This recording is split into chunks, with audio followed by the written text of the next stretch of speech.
합시다. 할렐루야. 오늘은 101번째, 101번째 파라샤 민수기 4장 21절에서 5장 10절 말씀까지 토라 공부를 하려고 합니다. 특별히 오늘은 나팔절에서 대속절로 가는 가운데 있는 샤밧이죠. 4장 21절에서 49절까지 보면 우리 4장 22절 다시 한번 읽어볼까요? 4장 22절 시작. 너는 게르손 자손도 가족별 가문별로 인구를 조사하여라 되어 있어요. 인구를 조사하라, 계수하여라 되어 있는데 이 원어에 보면 게르손의 아들들의 머리를 들어올려라 되어 있거든요. 들어올려라, 머리를 들어올려라 되어 있어요. 이 들어올리다 말은 나쏘라는 단어, 히브리어 단어를 쓰는데 우리가 이제 흔히 제일 많이 쓰는 게 우리 아론 블레싱 할 때 이사도나이, 그죠? 주님께서 주님의 얼굴을 우리에게 드사 샬롬 주시기를 원하노라 축복하잖아요.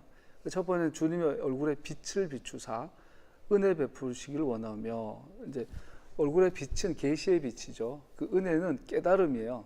하나님이 누구신지, 하나님의 계획이 무엇인지, 하나님의 마음이, 하나님의 의중이, 하나님의 길이 알아지고 깨달아지고 보여지고 그 길을 가게 되어지는 것이 은혜.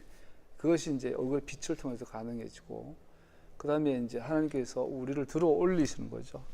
이사도나이, 뭘 갑자기 잊어버렸네. 주님께서 우리를 들어 올리사 축복하시는, 들어 올린다는 걸 존귀케 하고 인정해주고 그런 의미가 있죠.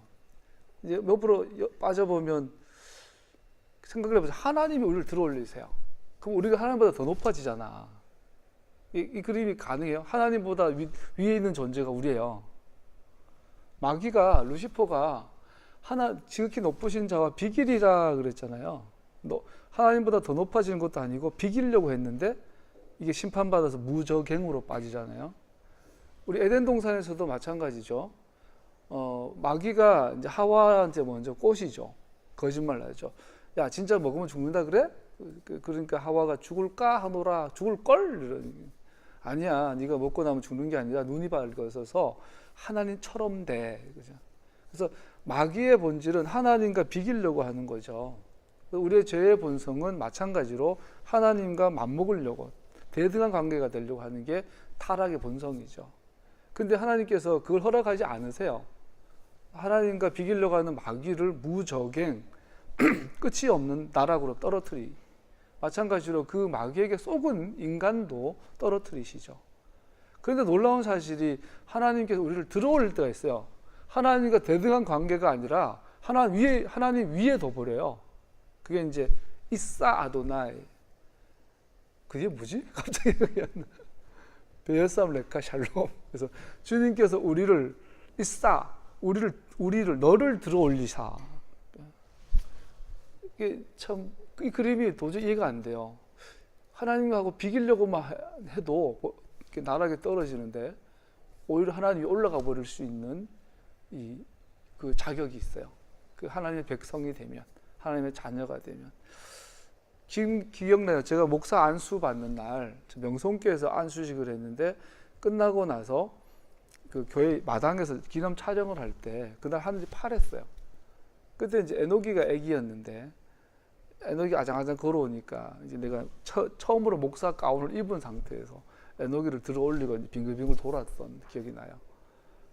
그러니까 그런 의미예요. 하나님 위에 올라갈 수 있는 방법은 우리가 하나님의 자녀가 되어서 아버지가 아들을 들어 올리고 이렇게 쳐다보는, 하나님이 우리를 쳐다보고 있어요. 이렇게 이사 아도나이 베사. 그리고 주님께서 주시는 복이 샬롬이에요.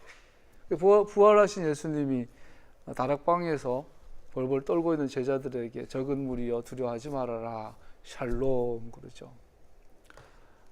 이게 굉장히 중요하죠. 근데 그때 쓰는 이사라는 단어의 변형이라서 낫소, 들어올리다, 리프트 업하다. 그래서 게르손, 지난주는 고핫 자손을 배웠잖아요. 레위의 아들들은 게르손, 고핫, 무라리가 있는데 두 번째 아들 고핫에게는 특별한 직무를 맡겼죠.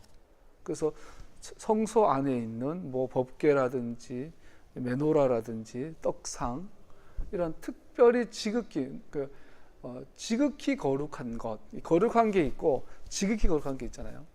지극히 거룩한 것을 어깨 메고 옮기는 특별한 임무를 맡긴 고핫에 대한 이야기가 지난주 배웠어요. 그것은 하나님의 주권적 선택에 의한 것이라고 배웠죠. 왜 레위 지파이냐? 왜 게르손도 무라리도 아니라 둘째 아들 고핫이냐? 하나님 마음이에요. 그걸 인정하기 싫으면 하나님의 집을 떠나야 돼요. 우주를 떠나야 돼요. 하나님 주권을, 우주는 하나님의 집이에요.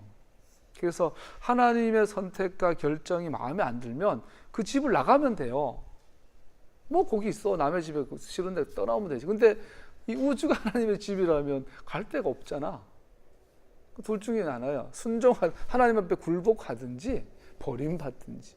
이게 어쩔 수 없어요. 이게 그 창조의 문제가 여기서 딱 걸리는 거죠. 하나님 주권의 문제가. 고핫을 통하여 하나님께서 끊임없이 선언하죠. 고핫을 내가 선택했어. 왜 짊어지어야 되는지 몰라. 내가 시킨 거야. 만지지 마. 왜요? 내가 하라는 대로 해. 감싸서 보면 죽어. 왜요? 나는 보고 싶지 않아도 이 아론의 아들들이 잘못해서 삐죽 나와가지고 보게 되면 왜 내가 죽어야 돼요? 너는 죽어야 돼. 이 하나의 주권이에요. 싫으면 하나님 집을 떠나면 돼요. 이게 이제 지난주 배웠던 한 주권에 대한 이야기를 고핫을 통해 주신다고 배웠고, 오늘은 고핫 외에 나머지 게르손과 무라리. 그럼 우리는 생각하기에 레위의 세 아들들 가운데 고핫은 특별하고 게르손과 무라리는 좀 못한가 보지, 그럴 수 있어요. 그런데 오늘 101번째 3년 사이클에서, 그러나 이것이 1년 사이클로 가면 오늘 1년 사이클의 토라 포션의 제목이 낫소예요. 들어올리다예요. 그래서 고핫도 특별하지만 이게 절대적인 관계예요. 그래서 고핫과의 하나님 관계도 주권적인 절대적 관계, 게르손과 무라리도 하나님과의 1대1 절대적 관계인 것을 보여주죠. 그래서 누가 더 우등하고 더 열등한 관계 아니라는 걸 볼 수 있어요. 이따가 오늘 본문과 연결되어지는 고린도전서 12장 읽었던 것처럼 우리는 각 지체예요. 누구는 눈으로, 누구는 코로, 누구는 손으로, 발로, 누구는 발톱으로. 그거 재밌네. 우리가 눈의 역할과 발톱의 역할, 그러면 당연히 눈이 더 좋은 것 같은데, 하나님 보시기에 눈은 하나님과의 절대적, 발톱은 하나님과의 절대적 관계. 이것은 비교 대상이 아니라는 걸 보여요. 그래서 낫소 하시는 거죠, 하나님께서. 게르손, 무라리도 낫소, 귀하다, 내가 들어올려준다라는 것을 이해할 수 있겠죠. 자, 그러면서 게르손, 무라리 자손들의 의무는 지극히 거룩한 것들을 싸서 내어낸 뒤에 성막과 뜰을 철거하고 포장하여 여행을 위해 성막 자체를 새로 운반하는 것이었습니다. 이것도 하나님과 있어서 절대적인 비교할 수 없는 직무가 되죠. 지극히 거룩한 성물과 성막 자체를 운반하는 레위 자손들의 수를 조사가 34절 49절에 결론으로 나오는데, 성물을 운반할 수 있는 전체 인원이 30세에서 50세까지 8,580명. 그럼 우리 성막 하나 옮기는데 8,000명이나 필요한가? 상식적으로 아니죠. 모든 사람이 한꺼번에 한 것이 아니라 8,500명을 오늘 말하는 팀별로, 직무별로 나뉘어져서 순환하면서 이렇게 했겠죠. 자, 이번에는 누가 몇 번째 팀이 와서 하자, 이렇게 해서 서로 자기가 맡겨진 일을 맡겨진 날에 완벽하게 감당하면 됐던 거죠. 이 그림이 되게 중요해요, 여러분. 8,000명이라는 레위인들이 각자의 맡겨진 시간에 맡겨진 일을 각자가 완벽하게 하면 뭐가 돼요? 이스라엘이 돼요. 하나님의 나라가 돼요. 전체적인 하나님의 공동체가 돼요. 그러나 이 각자가 완전히 행하는 건 또 별개죠.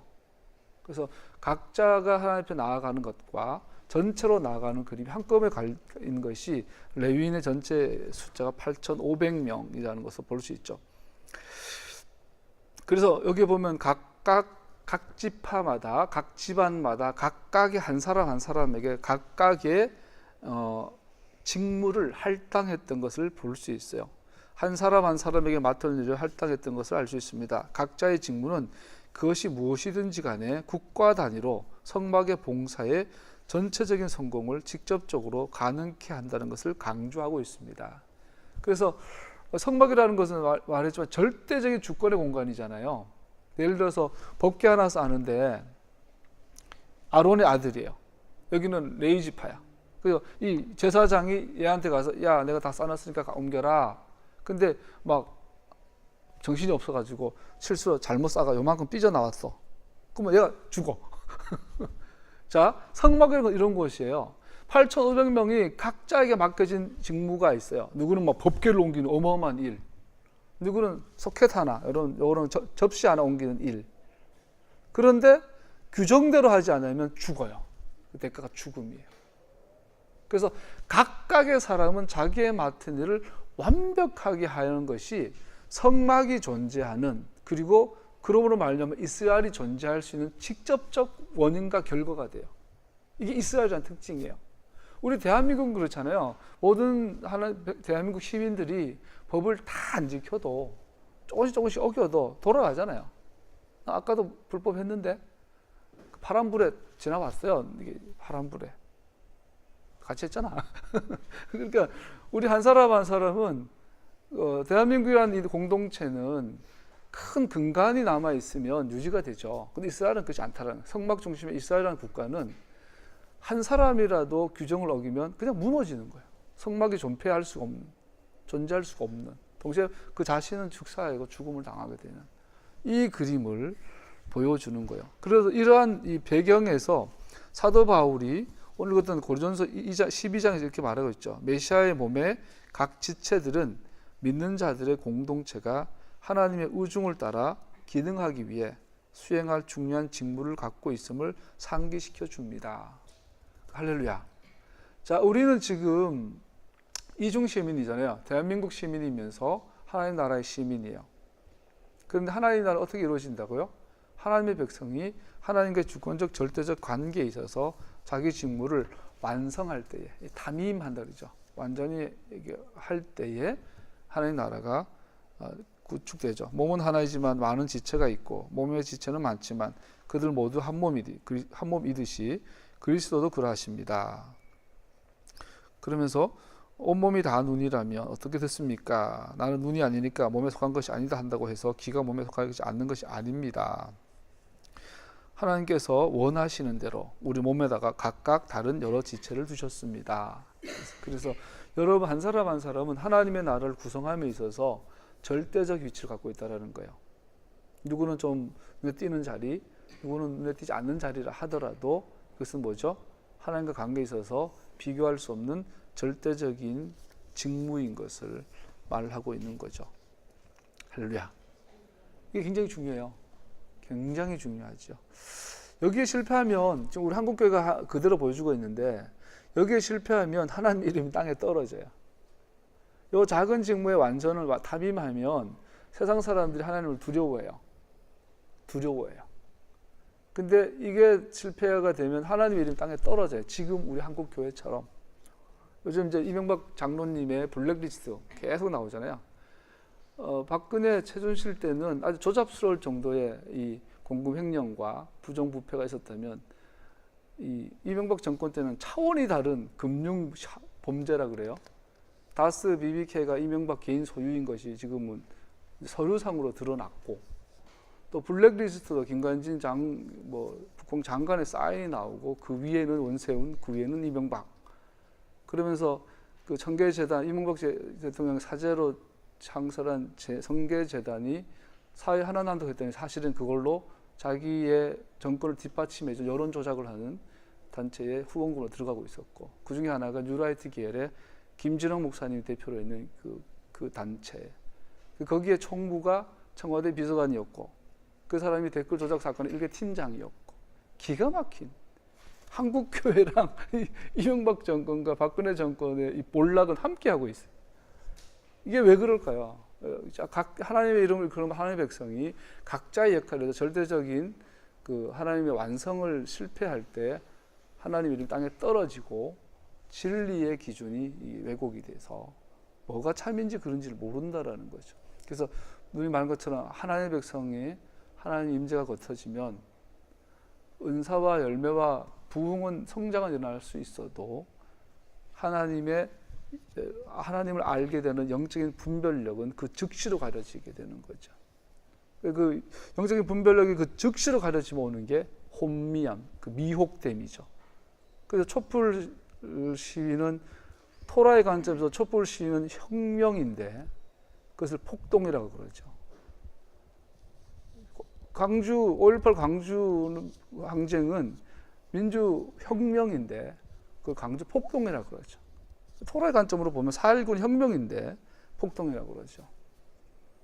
그래서 소리를 질러야 될 곳에서는 욕을 하고 비판하고 우리가 견제해야 될 곳에서는 옹호하는 이런 영적 분별력 가려진 열매가 나타나는 거. 정확하게 각자의 직무를 완성하지 못했기 때문에 오는 영적 분별력이에요. 이것은 죽음과 일치하는 거예요. 영적 분별 가려지는 것은 영적으로 죽음이에요. 그리고 5장으로 넘어가면 이제 1절에서 4절까지에 갑자기 그 진 밖으로 쫓겨나는 격리되는 사람들이 나와요. 말한 것처럼 이 진, 미식한 성막이 있는 이 진은 지극히 거룩한 곳이기 때문에 여기에 어울리지 않은 사람은 격리가 되죠. 째루와 나병 환자로 번역이 됐고, 짜부 유출병자로 번역이 됐고, 또 시체로 부정해진 사람 타메이 라나페시 이런 격리에 대한 명령을 하고 있습니다. 째루아라는 이 질병은 영어 번역에서는 보통 나병, 한센병으로 되어 있지만 우리가 배운 것처럼 실제로 고대 근동의 사회에서는 나병이 없었죠. 나병이라는 질병은 의학계에서는 인도에 있었던 질병으로 이해하죠. 최초 발견이. 그러니까 오늘날 나병이라고 되어 있지만 사실은 나병이라기보단 그냥 심각한 전염성도 있는 심각한 피부 질환으로 볼 수 있죠.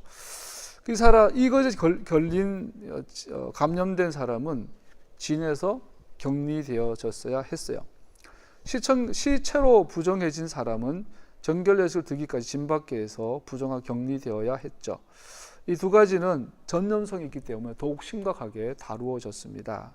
짜부, 아까 말한 것처럼 임질 같은 유출병, 남자의 성기에서 고름 같은 것이 나오는 그 짜부란 병도 굉장히 심각하게 다뤄져서 격리가 되어졌죠. 감염된 사람은 진 밖에 격리하는 주된 이유는 미식환이 세워진 그곳의 순결함을 지키기 위함이었습니다. 5장 3절에 보면 5장 3절 같이 읽어볼까요? 민수기 5장 3절 시작. 남자나 여자나 가릴 것 없이 똑같이 진을 바깥으로 내보내어 내가 머물고 있는 진을 더럽히지 않도록 하여라. 진을 더럽히지 않기 위해서 격리시키는 거예요. 진을 깨끗하다라는 것이 뭘 의미하는가? 쉐키나의 영광이 현존한다라는 것을 의미하죠. 쉐키나의 영광이 진 안에 머물러 있을 때는 조금의 부정함도 허용이 안 되죠. 쉐키나의 영광이 현존한다는 건 이스라엘의 진으로 순결을 유지할 것을 요구합니다. 다시 한번 토라가 강조하는 것은 하나님께서는 그의 백성들 가운데 거하시기 원하신다는 것입니다. 그래서 그가 거하시기에 적합한 장소로 만들라는 것이 토라의 요구입니다. 이것은 오늘날 여러분과 나에게도 그대로 문자적으로 적용이 되죠. 여러분과 나의 개인의 삶에도 하나님의 영의 임재하심이 현존하기 위해서 순결을 요구하시죠. 공동체도 마찬가지예요. 우리가 단순하게 적용을 해서 쉐키나의 하나님의 영광이 임해 있는데 유출병자가 시체로 전혀 더러워진 사람이 돌아다니면 어떻게 돼요? 죽어요. 이게 드러나야 되는 거예요. 근데 반대로 쉐키나 영광이 없으면 돌아다녀도 돼요. 그죠? 그럼 오늘날 우리의 모습을 보자는 거죠. 여러분과 내 안에, 우리의 개인의 삶, 공동체 안에, 또 나가 한국 교회 안에 아니 거짓말하는 사람이 목사를 하고 목사가 사기를 치고 장로님이 거짓말을 하고 뭐 이명박 장로님이 장로님이잖아요. 형님도 집사님이잖아요. 국회의원. 둘이서 이제 거의 좀 몇십억인가를 불법 자금을 불법으로 어떻게 했냐면 교회 헌금을 이명박 장로님 동생이 전도사님이거든요. 여자 전도사님이거든요. 그 여자 전도사님이 심하는 서울의 뭐 큰 교회래요. 그 교회에 헌금을 몇백억을 해요. 그래서 탈세를 하고 탈세의 목적으로 헌금을 해가지고 헌금을 이용해서 돈을 세탁한 거죠. 그것이 드러났어요, 최근에. 그래가지고 광진구에 있는 모 현대아파트에서 이명박 대통령 여동생과 그 오빠 큰오빠랑 만나가지고 회개 기도를 했대요. 돈 불법적으로 사용한 것에 대해서 회개하는데 그 회개 기도에 참석한 사람이 양심선언을 한 거예요, 지난주에. 그러니까 보세요. 자금을 가지고 교회 헌금으로 세탁을 해가지고 불법 자금, 정치 자금을 사용했는데, 그럼 어떻게 해요? 정상적으로 하나님 임재 안에 있다면 자수를 하고 돈을 환원하고 벌금을 내고 법원에서 감옥 때리면 갔다 오고, 이게 진정한 회개잖아요, 장로라면. 근데 지들끼리 모여가지고 회개기도 한 거 울면서 주님 죄송해요. 끝이야 그거. 빛이 막 후광이 여기 이제 수련. 그러니까 그건 뭐예요? 그럼에도 불구하고 여전히 장로님이고 대예배 드리고 선교해요. 그러니까 이것은 보세요. 하나님의 셰키나가 있어서 용서해 주셨던지 반대로 하나님 인재가 없던지죠. 그럼 우리가 후자의 경우가 맞을 것 같죠? 반대로 여러분의 삶은 어떠세요? 여러분과 나의 삶에 분명히 순결하지 못한 부분들이 있는데 하나님께서 예배도 가능하고 기도도 가능하고 해요. 그럼 하나님이 돌아가셨든지 살아계신데 같이 안 계시든지 아니면 기다려 주시든지 여러 가지 이유가 있겠죠. 근데 하나님께서 반드시 원하는 건 뭐냐면 하나님은 순결한 곳에 함께 하세요. 하나님 함께 하길 원하세요. 근데 그것이 더러우면 함께 하지 않으세요. 마지막 때에 토라의 객관적 진리와 진리의 지식과 성령님의 순결한 역사와 하나님 임재하심, 이것은 우리의 삶으로만 검증이 될 뿐이죠. 이것을 회복하는 것을 원하신다고 믿습니다. 예, 우리가 정상이지 아닌지는 하나님 임재하심으로 검증이 되겠죠. 예수님 재림하시기가 적합하기보다 때가 다가오는 것 같아요. 그러면 신랑으로 오시고 왕으로 오시잖아요. 신랑으로 오실 때는 신부를 데리러 오시는 거고 왕으로 오실 때는 백성을 데리러 오시는 건데, 그분이 오신다라는, 재림하신다라는 건 다른 의미로, 역설적인 의미로 신부가 준비됐다라는 이야기죠. 세상은 그만큼 타락했지만 반대로 신랑의 신부를 취할 만큼 신부가 회복됐을 거라는 얘기잖아요. 그 어떤 신부겠어요? 쉐키나 영광 임에 있는 신부들이겠죠. 토라의 무리들일 것이며 성령의 무리들일 것이며 토라 라이프를 살아가는 사람들일 것이라는 것을 알 수 있죠. 그래서 죄 지어놓고 지들끼리 모여 회개 기도해야 하고 된 것이 아니라 성경 오늘 읽은 토라처럼 원금을 갚고 최소한 20% 이상의 보상금을 갖고 가서 개인적으로 회개해가지고 용서를 구하고 법적인 받고 나서 다시 한번 경건한 진실한 삶으로 돌아서는 그런 무리들이 있을 거라는 거잖아요. 여러분, 나는 그러한 사람들로 되어야 될 줄로 믿습니다. 5장 5절에서 10절까지 보면 이웃을 향하여 죄를 지은 사람이 어떻게 회복하는지에 대해 추가적인 통찰이 나옵니다. 원래 레위기에 보면 오늘 것처럼 5장 5절에 보면 남에게 어떤 잘못을 저질렀든지 그 일로 주를 배신했을 때 그런 사람은 자기 잘못을 깨닫는 대로 7절에 조건이 나와요. 잘못을 자백하고 고백하고 피해자에게 본래의 값 5분의 1을 더해야 하죠. 그리고 레위기 가면 제사를 지내야죠. 회개 제사. 그런데 피해자의 배상을 해야 되는데 그분이 돌아가시고 안 계시면 그분의 친족을 찾아가 가지고 갚아야 되죠. 근데 그 친족도 다 돌아가시고 안 계시면 그때는 마지막으로 제사장 가서 제사장에게 그 원금과 5분의 1을 더하여 갚아라, 이렇게 명령하고 있죠. 이런 경우는 친족이 없을 경우는 아마 극히 드물 거라고 볼 수 있죠. 그래서 이것은 원래 제사장이 아니라 그 당사자에게 반드시 돌려주라라고 말하는 것으로 이해할 수 있겠죠. 이것이 회개예요. 근데 재밌는 건 여기에 먼저 자백하라 되어 있어요. 그래서 이렇게 배상하라는 이 규정에 레위기 원래 본문에는 자백하라는 말이 없어요. 여기에서 자백하라는 것이 더하여지는 거예요. 그래서 자백이라는 단어는 진심이죠. 그래서 내가 그 사람한테 정말로 미안하다. 어제 그거 봤어요. 그저께 뉴스엔가 상계동 어디에서 어떤 젊은 커플이 요만한 강아지를 애견 호텔에 맡기고 제주도인가 여행을 갔죠.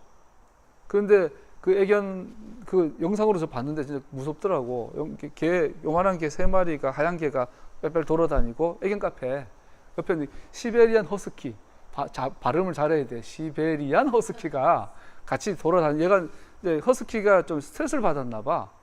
그러다가 이제 그 조그만한 개가 자기가 있던 자리에 오고 뭐 이렇게 하다 보니까 물은 거예요. 물어가 막 흔드니까 그 자리에서 두개골이 파열이 돼가 피가 철철 난 거야. 조그만한 개한테서. 애는 막 목이 꺾여가지고 발버둥 치고 이게 다 찍혔더라고. 그래서 이제 그 여행 갔다가 그걸 보고 나서 막 항의를 하고, 항의할 때 또 보니까 너무 뭐 격하게 항의를, 망치를 들고 가서 허스키 가져오라고, 이놈의 허스키 내가 죽인다고 이런 경찰 출동하고 막 그 누가 잘못했냐 뭐 이것 때문에 지금 인터넷에 여론이 분분해요. 뉴스에 나왔더라고. 그 동영상 찍는 거 보니까 아우 무섭더라고요. 대형견이. 이런 경우에 정확한 법관의 재판관의 재판 결론을 가지고 정확하게 하라는 거죠, 하나님께서. 자, 그럴 경우에 힘든 게, 아까 말한 그런 사건 같은 경우에 이제 개가 개를 물어 죽인 거잖아요. 화가 나지만 그 합법적인 서로 배상과 보상과 절차를 겪으면 되는데 결국은 둘이 어긋나 가지고 서로 이제 진실 여부를 가릴 정도로 막 이렇게 여론이 이렇게 된 거죠. 왜 그래요? 자백하지 않아서. 그래서 먼저 이제 진실되게 죄송합니다. 내가 자백이란 말은 죄송합니다가 아니라 구체적으로 내가 요런 잘못을 했습니다. 그 죄송합니다. 이거거든요. 자기 잘못을 인지하고 인식하고 잘못을 깨닫고 인정하는 걸 말하잖아요. 이 과정이 없다 보니까 법적으로는 배상도 해주고 뭐 되는데 결국 문제 해결이 안 되는 거죠. 그래서 오늘 소라에서는 이웃을 향한 죄를 지으면 제일 먼저 자백을 해라. 그래서 네가 정말 뭘 잘못했는지, 그리고 피해자 입장에서도 피해자는 자기 피해를 부풀리는 경향이 있잖아요. 가해자는 자기가 잘못을 줄이는 경향이 있고, 자백한단 말은 여기서 균형점을 찾으라는 거야. 너는 피해를 부풀리지 말아라. 억울하더라도, 괘씸하지만. 또 가해자는 줄이지 말아라. 정말 객관적인 배상을 할 수 있도록 서로 합의를 해라. 정말로 미안해 해라. 이런 자백하는. 우리가 인간관계에서 그게 안 되는 거예요. 그죠? 우리가 살다 보면 누군가에게 피해를 줄 때도 있고 누가 피해를 받을 때도 있는데, 문제는 자백하는 단계를 넘어가지는 못해요. 대부분이.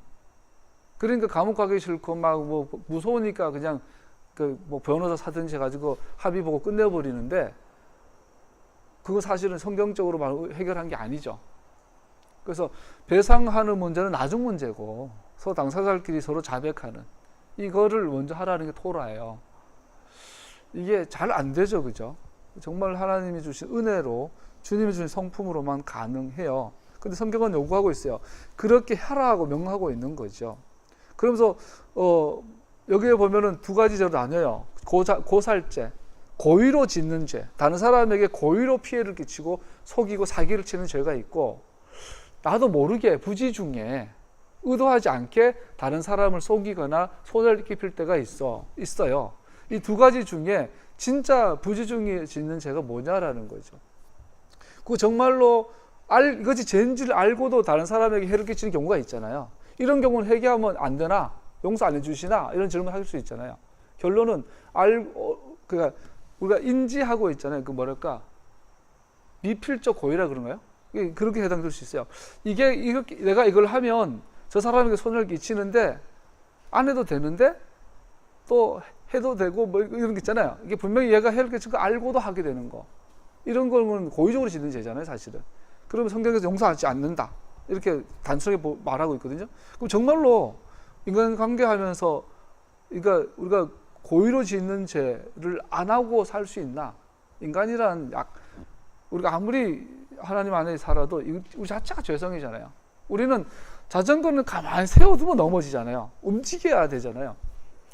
참치의 특징이 그거래요. 참치는 보통 고기는 몸에 부레가 있어가지고 그냥 정제가 잘 수 있대요. 고기도 잠을 자는데 부레가 있기 때문에 잠을 잘 수 있대요. 그래서 잘 때도 지느러미만 이렇게 하면 옆으로 안 뒤집어지고 잠을 잔대요. 근데 참치의 운명은 태어나서 죽을 때까지 잠을 못 잔대요. 몸에 부레가 없대요. 얘들은 잠을 자면 뒤집어진대요. 죽는대요.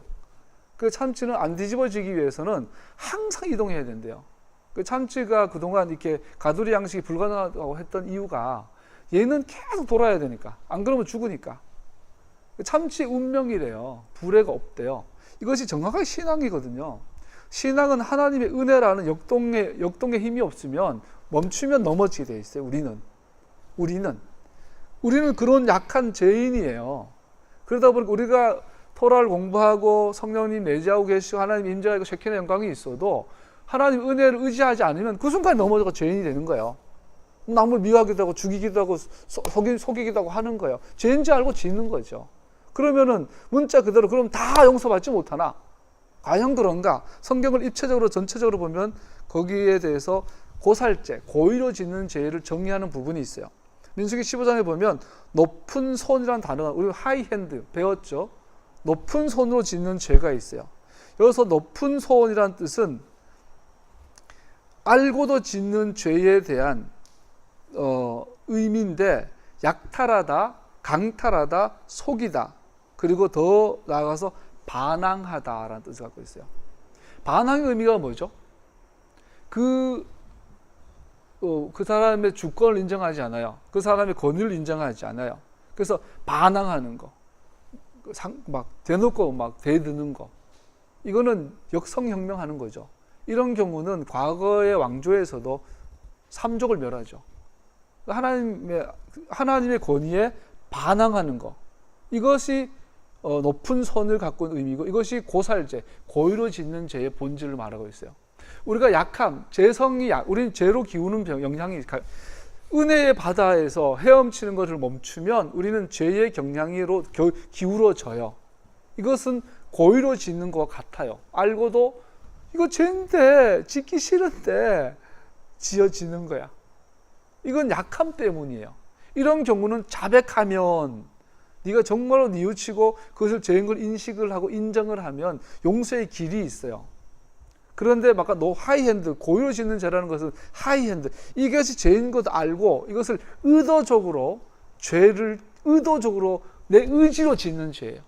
짓고 싶어서 짓는 죄를 말하죠. 이것은 반역하다, 반항하다 이런 의미예요. 가인이 그렇죠. 이것은 악한 거 알고 하나님의 권위에 도전한 걸 아는데도 행하는 죄를 말해요. 요즘 사이코패스라는 죄가 많잖아요. 그런 종류의 죄죠.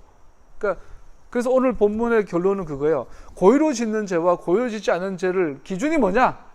이것은 보통의 우리가 생각을 하기에는 죄 짓기 전에 그 사람의 마음의 동기, 마음에 숨겨진 상태, 이걸로 판별한다고 생각하지만 아니에요.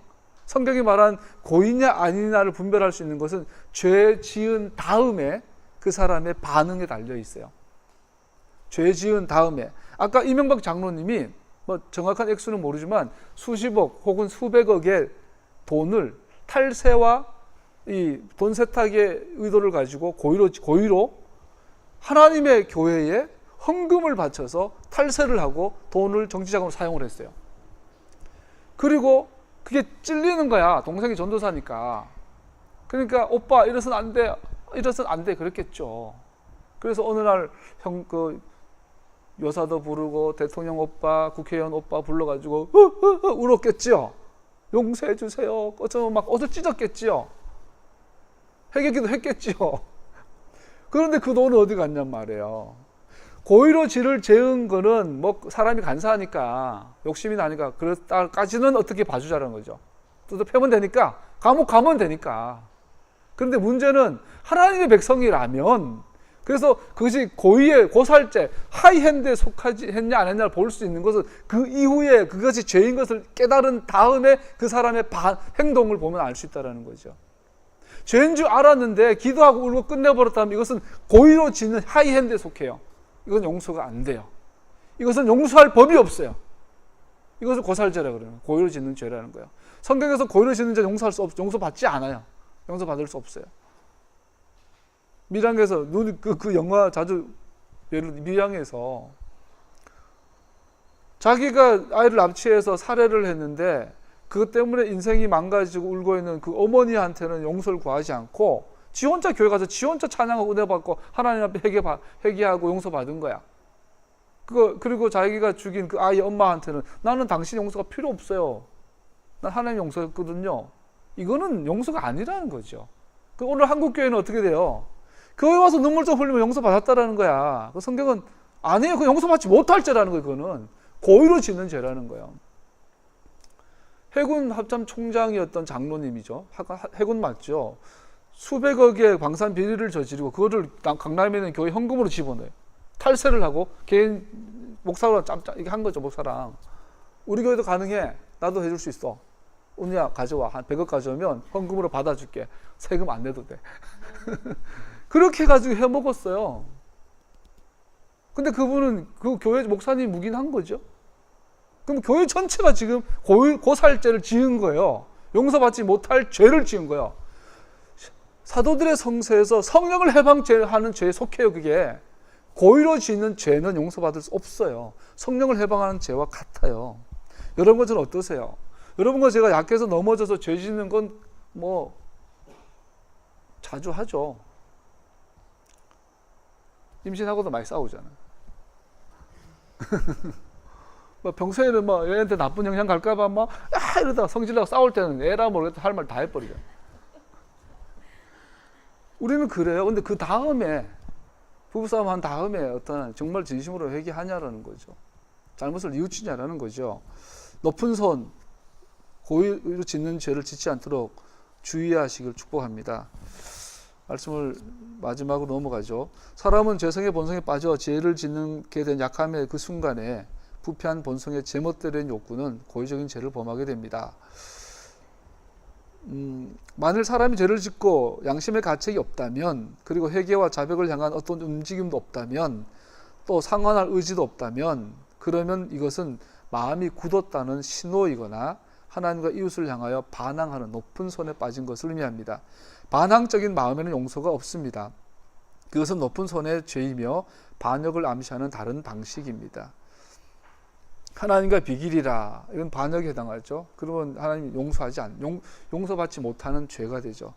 부지 중에 짓는 죄의 의미를 이해하고자 하는 이해하려고 한다면, 부지 중에 죄를 짓는 것은 원래의 동기와 죄를 짓기 전에 마음의 상태와 관계가 없으며, 죄를 자백하고 불법을 행한 후에 배상하고자 하는 그 사람이 그것을 어떻게 배상하고자 하는가에 달려 있는 것이다.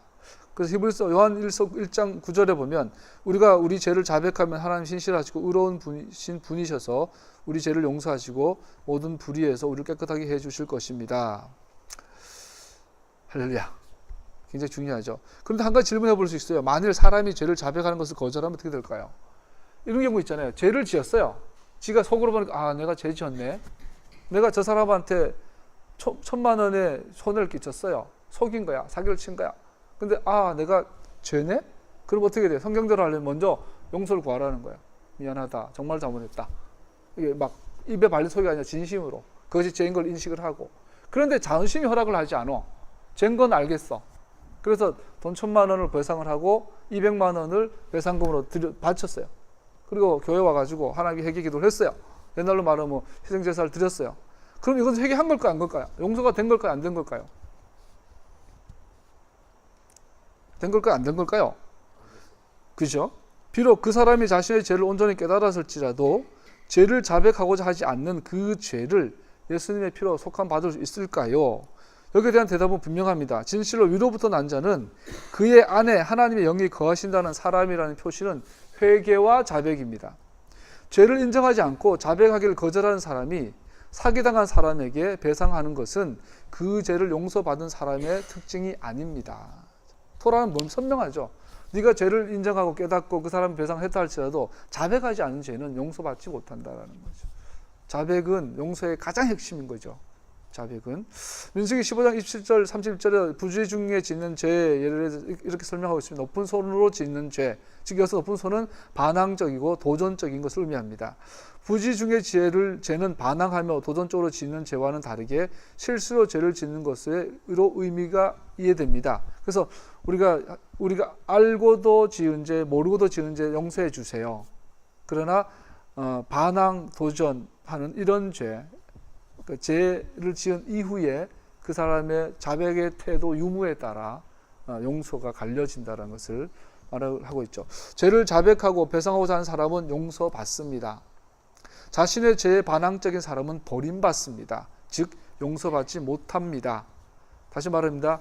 하나님은 자비로우시세요. 영원토록 우리를 영원히 구원하길 원하세요. 그러나 용서할 수 없는 죄가 있어요. 그것을 예수님께서는 성령을 해방한 자는 이세와 내생이 용서받지 못한다 했죠. 토라의 관점으로 돌아가면 자백하지 않는 죄라고 볼 수 있어요. 그 높은 죄, 반역하는 죄, 반항하는 죄. 오늘 본문에 기록된 순결 규례로 이것은 증명됩니다. 심각한 부정함을 지닌 사람들은 미시칸이 세워진 진 밖으로 이동해야 했습니다. 버림받는 거죠. 그러면서 오늘 하프타라 열왕기하 15장에 보면 그 유명한 유다왕 아사라가 나와요. 나병에 걸렸죠. 이 아사라는 아버지의 일을 받아 좋은 일을 많이 했지만 높은 산에 있는 산당은 제하지 않았어요. 그래야 하나님께서 그 아사라 왕을 치심으로 말미암아 나병, 아까 말한 째루아라는 병에 걸리죠. 그런데 째루아라는 병을 성경은 이렇게 표현하고 있어요. 그리하여 주님께서 왕을 치셨으므로 왕은 죽을 때까지 나병 환자가 되었고 격리된 궁에서 살았다. 왕이라 할지라도 죄를 지어서 하나님의 징계로 째루아 나병에 걸렸어요. 그런데 죽을 때까지 걸렸단 말은 죽을 때까지 용서받지 못했다는 이야기예요. 그 토라에 가면 이 아사라는 산당이라는 것은 그 우상 숭배의 자리예요. 예루살렘 성전에서만 예배를 드려야 하는데 자기 말마다 높은 곳에 성강당 같은 걸 지어놓고 거기다가 제사를 지내는 거예요. 하나님께서 그걸 없애라. 저것이 하나님 원하지 않는 것을 아사라는 알았어요.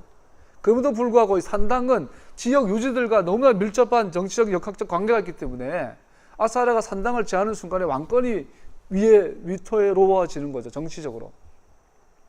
그러니까 이 아사라는 자기 할 수 있는 것은 하나님 뜻대로 하려고 했어요. 그런데 저 산당을 건들면 내가 정치적인 타격을 받으니까 그냥 묵인해 준 거예요. 알고도 죄를 지은 거예요. 그래서 하나님께서 거기에서 경고하시죠. 산당을 제하여라. 근데 그 경고가 뭐냐면 나병이 온 거예요. 이 병이 걸려가지고 내가 뭘 잘못했지. 그 당시에 선지자들이 또 말해줄 거 아니에요. 왕께서 하나님이 미워하시는 산당을 허용하셨습니다. 당신의 정치적인 입장 때문에. 그랬으면 보통 하면 어떻게 돼요? 인정을 하고 죄송합니다. 또 내가 왕위에서 물러날지라도 하나님의 뜻에 따르겠습니다. 그러고 산당을 제하였다면 나병에서 용서받고 치유받았을 텐데 다윗처럼 어디서 왕권이 강화됐을 텐데 아사라는 죽을 때까지 뭐죠? 회개하지 않았던 거죠. 죄인 걸 알아요. 죄를 지었어요. 하나님 싫어하신 것을 알아요. 근데 끝까지 그거를 고치지 않았어요. 의도적이고 이런 자세를 하이핸드라고 하죠. 높은 소원이라고 하죠. 반항하고 반역적인. 그래서 이 아사라 왕은 죽을 때까지 용서받지 못했던 것을 볼 수 있습니다. 다시 말합니다. 자신들의 죄에 반항하는 사람은 버림받습니다. 왕이라 할지라도 버림받아 격리되었죠. 왕의 산당을 파괴하였다면 그는 질병에 치유받지 않았을까 이해할 수 있습니다. 그가 그렇게 하지 않았다는 사실은 그는 자신의 죄를 자백하고 그 죄로부터 돌이키지 않으려 하였다는 것을 보여줍니다. 그래서 본문은 특별히 그는 죽는 날까지 나병 환자였다고 언급하고 있습니다. 회개는 하나님의 선물입니다. 하나님께서 꾸짖으실 때 부드러운 마음을 갖는 것은 하나님의 은혜입니다. 그리고 죄에 자백하는 것은 그 결과입니다. 왜냐하면 우리가 그의 용서를 구하고 용서를 받는 것은 하나님의 은혜이기 때문입니다. 말씀 마무리할게요. 엘룰월 1일 날 모세가 시내산으로 올라가요. 30일 지난 티시리월 1일 날 나팔의 소리를 듣는 이 30일 기간 동안 이스라엘 백성들은 매일 나팔 소리를 들으면서 회개를 해요. 그리고 티시리월 10일 날 대속죄일 날 모세가 두 번째 돌판을 들고 내려와요. 그리고 대속죄일 날 심판의 문이 닫혀요. 구원의 문이 닫혀요.